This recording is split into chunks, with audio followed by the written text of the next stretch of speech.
Hi all, Mike German here from Visual Animation. I hope you're all well. So the next few videos we're going to be concentrating on Pyro. I've been promising Pyro for goodness knows how long now. So I thought it's about time. It's one of the best simulations of 2023 so far. So I thought I'd give this a little bit more time. I'll give this a few videos to explain this. Now I'm not going to be talking about fire and smoke and rendering in Redshift. I mean, there's a lot of videos out there if you want to see how you use this for smoke and fire, but I'm particularly interested in using it in a very creative kind of art kind of way. So on the screen you can see I've got this kind of a bronze head inside some mesh, and this is using Pyro. So that mesh, sorry, the bronze inside the mesh is formed using Pyro, done in a different way, and then I haven't got this probably because it's not cached. It's probably not going to play ever so well. But as you can see, there's movement here. It's actually going to sag over time under gravity. Which you've seen in the video before this anyway, so you've seen the way this looks. So it's basically yeah, using Pyro in a very different way. So shall we do what we normally do in these situations and start with a new screen? There we go. So how do we do this effect with Pyro? Because obviously it's built for flames and fire, which it's very good at, but it's also good at doing different things with it. So what we're going to do, let's just get let's do a head. So we go to the asset browser, type in head, and there is our head. Right, so I want to just enlarge this. I know that's worldwide, sorry, that's world scale, because if we bring in a figure, you'll see that, you know, the head is in proportion there to that figure. So that is worldwide scale, is that how you say it? But I want this to be slightly bigger. I want this to be like a giant bronze statue. So we're just going to lift this head up and make it bigger. Right, so that's what we've got. Let's go around shading with lines, so you can see the lines here. Let's take off the texture. We don't need that one. So these lines, we want to convert them into a cage, as you saw on my previous demo. So how do we do that? We've got a mesh here. Basically, we just go to line mode here, and then we go to select all, and then we right click and say edge to spline just here. Look, so it converts it. So under here you'll see it's made a spline. So let's just drag that out and delete the original. So we've got a spline, okay, which is perfect for what we're going to do. And now let's just put some geometry on that spine, on that spline, which will be just getting a sweep, getting an inside, and let's get that really small, like 0.2, maybe a bit bigger. We put the inside under the sweep and the generic head bust spline underneath that. Okay, so there we go. That's splined it into a cage, which is absolutely perfect for this effect. We'll look at materials later, but it does really add to this effect if we get the right materials on here. So that's our spline. I think I shouldn't have deleted the inner bit. Let's just go back a step. Yeah, I made a mistake. There we go. So we don't delete that one. Let's just turn that off. Let's just turn that off, and then let's do the same again. Let's just go for a sweep.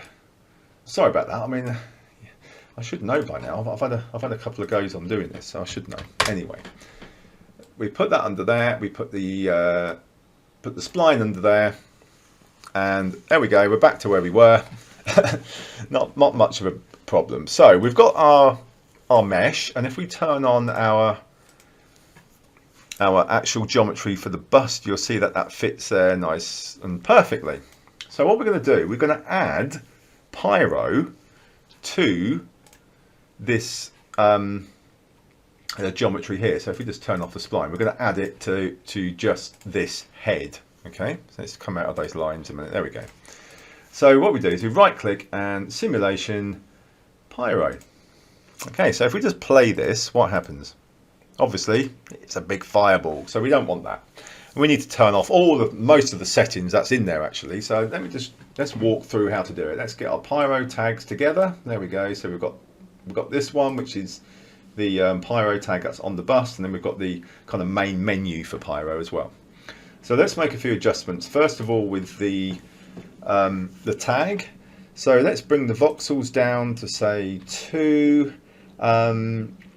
Now we can emit this from different places for different effects. So we can either go, it's either going to emit the smoke throughout the entire head, or it's just going to be on the edge. So let's just go for the edge for now. So if we turn off, so if we add 2, I think, for the surface, and we can change all this in a sec if it's not right. So temperature we don't need, fuel is off anyway, velocity we don't need, noise we don't need. So we're really getting rid of most settings that make fire and smoke, and we're going to control this so it acts as like a skin or a solid, so it doesn't move. Okay, so I think that's going to be it for that, I believe. Right, let's go to the main Pyro that says default, the main menu. Again, let's bring the voxel size down to match. I think we said 2, didn't we? Let's just check that. Yeah, okay, so we're matching the voxel sizes. Oh, sorry, I've missed a step. The object properties here, we only need density to be on, and then everything else we turn off. Okay, so it's just looking at the density for this. Right, voxel size 2. Let's just have a work down the list. What have we got under these? Okay, density buoyancy -5. It means it will go up, which is like smoke and fire. It travels up. We want this to travel down, so we'll put this in at, I don't know, see the bigger the number, the quicker it will fall down. So I don't know, let's just put 50 in. We can always say adjust this. Vorticity, which is a little bit like disturbance of some form. I think it uses noise and different things, so we take that out. We don't want it to move at all. Turbulence, absolutely take that out. We don't want to have any turbulence. Let's take those out just in case they affect anything. Close that down. Dissipation, now dissipation we do want to adjust because we don't want it to disappear. So we put a 0 in there in the density, and we put a 0 in the absolute density dissipation too. So they're both, it means that whatever's being generated will keep generating and it won't disappear, like smoke and fire do, obviously. That's why it's set like that. So that's 0, that's done. Smoothing. Now, we can't do anything with smoothing. I'll probably show you what happens later if we do, but we keep that at 0, so we're not going to adjust anything there. Thresholds, that's how much it calculates, which I think we actually put that to 0 completely. Yeah, on thresholds density. Right, let's just have a quick look at it now when it's in its smoke form. Okay, so what it's doing, it's dropping, and the reason it's dropping is because we've got gravity turned on. So we go to Control D, Project Settings, Simulation and Scene, and we 0 out the gravity for now, because we're going to control what forces act on this separately. So we don't want the main like scene to have anything on it at all. So if we just press play again, it should just form as like a skin around it. Okay, so what we need to do now is get a mesher in here, and we're going to mesh the Pyro. So rather than render it through Redshift and do all of that, we can do this through a mesher. So we go onto here, look, we click the mesher, we put the Pyro main default menu under the mesher, we switch off the visibility, and we go to mesher, and we think, oh yeah, I think we're going to need a volume as well. We're going to have a builder in there as well. So we need to put a builder in there, then put that under that. And then in the builder, we're going to bring that down to 1. And then the mesher, we'll have a look in a minute how that looks, because we will be adjusting this up and down. Right, so to see this, we need to go project settings, Control D, and we need to go simulate before generators. Just make sure that's ticked there, and then it will show you it as it's happening. Right, so if we turn off the head now, turn back on the cage, and let's just see how far we've got, see what it does. Okay, so yeah, that's not too bad now. So what's happening is there's a little bit of smoothing out to do here, which we can do in the builder and the mesher. Okay, so if we look at the builder, now we could add a smooth into that. Okay, like that, and it kind of smooths everything out. But so we just got to get this level right between the two. Right, so we've got a smoother. We go back to mesher, and now we just play with this threshold here a little bit. Okay, so we can go up or down, and then it will start to take away the pyro smoke, or add it into a level we're happy with. So we can put it up to somewhere there. Let's just have a look at these ridges just to see if we can smooth out by playing around with a couple of these values. All right, so that's going to take away, that's not, I mean, it's not going to be a bad effect, that, because we actually want it to look like it's damaged. So let's just bring that to 2. So we've got a little bit of damage on there. Right, so let's just put in a couple of materials, because this will really start to sell this effect the more closely we have materials correct at this stage. So if we go into here and we search for metal in the asset browser, there's one here, there's a weathered bronze, which is really nice. So double click on that, and that's going to be applied to the mesher, which is going to be on the main head. And then we want that to be projection type cubic. Okay, so it looks quite nice when it's on there. And then the mesh, I just used a brass tarnished kind of look for that one. And then we add that on the sweep. Okay, so we've got this, let's just see if we've got that, and take off the ground shading with lines. There we go, that really nice shape, sorry, really nice cage there for this to fill into. So what we do then is we just press play and we have a look at what happens with these.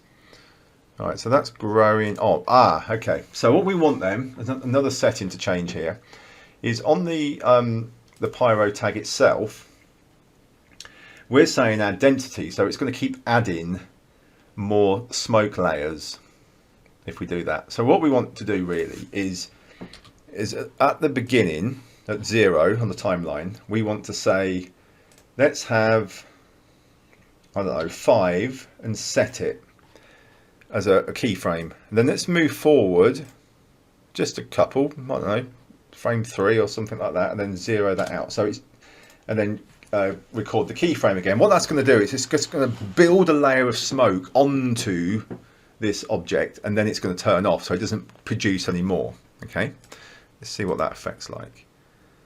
Okay, so then it builds like that instantly, and now it's switched off. So then that then doesn't try to generate more smoke. It's just built this layer of skin, as it were, you know, onto this mesh, and now it's switched off. Now we can adjust this at this stage. We can say, right, we don't want that to be built like that. We want it to be inside the mesh.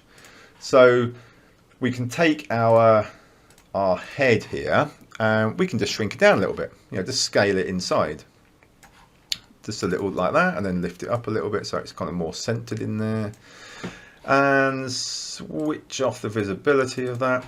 And now it will make this bronze kind of inside the cage, and this is quite important to be inside at this stage, because when we start to add the effects, it will interact with the mesh that we have here, which really adds to some nice effects. So how can we make this do something now? It looks like a bronze. Doesn't look like smoke or fire, but that's what this is. This is using a density of smoke to create that. So what we do is we can use forces under simulate. So we go to forces and we can use gravity, and we can put our own gravity into the scene in various places to make this thing drip. Okay, so if we just put gravity on as is, let's just see if we've got it the right way round and see if, yeah, okay. Oh, that's quite scary. Look at that. So there's so many effects here. So that is the first one, really nice. So it's interacting a bit here and bubbling outside of this. Okay, actually, let me just check something. Right, no, it's not interacting with it because we need to put a collider on the sweep. I didn't think it looked quite right. We put a collider on there because obviously in the simulation menu, everything reacts to each other, doesn't it? All the soft bodies and cloth and rope and pyro all act under one roof now. So collider on.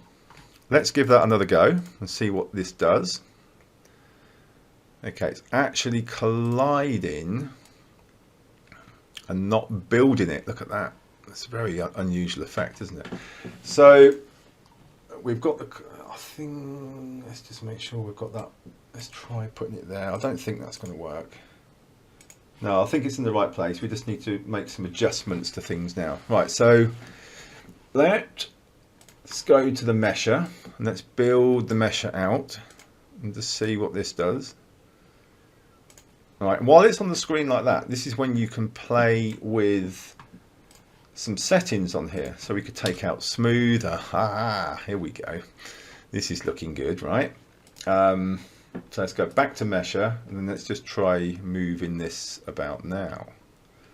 So look what's happening. Look how it's reacting to the mesh. Okay, it's actually looking at the mesh now, isn't it? Because each one is bobbling up, so it's going to look at the mesh. Let's have a look at the surface thickness. So if we go to a 1, what are we going to get there? It's a lot less pieces. Right, let's also try taking off the surface emitter so it's emitting from the whole volume and just show you what that looks like. Okay, so this might actually be a better effect here. So I think you can see it's really quite powerful what's happening here. That's gravity pulling it and it's reacting with the mesh. So with that, we can say with the mesh, with the gravity, let's have it act under a field of like a spherical field. Okay, and then let's bring that down a little bit and we can put this now at a particular part. Let's try the nose. A particular part of this model like that, and it should only start to drip at that point. So it's going to have like a dripping nose.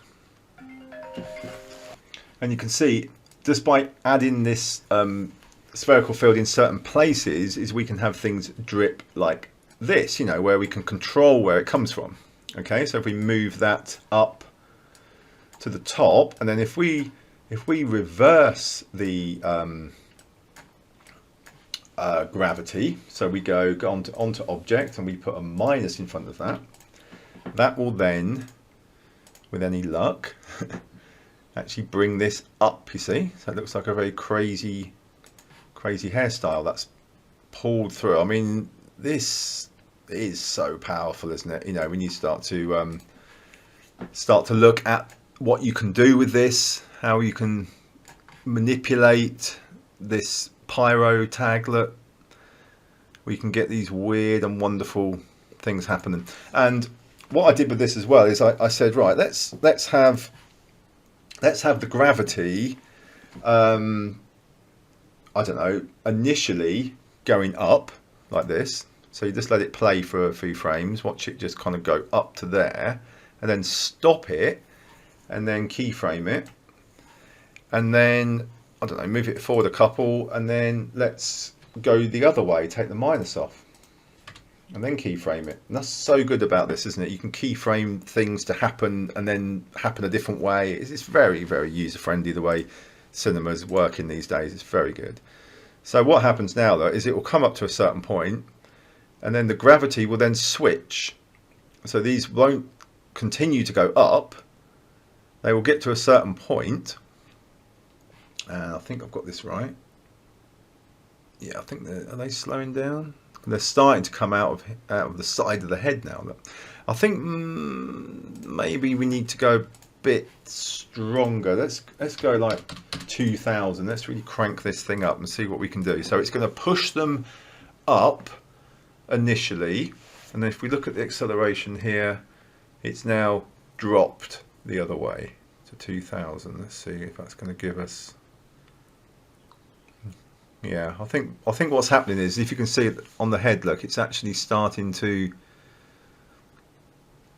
stop. Is it stopped?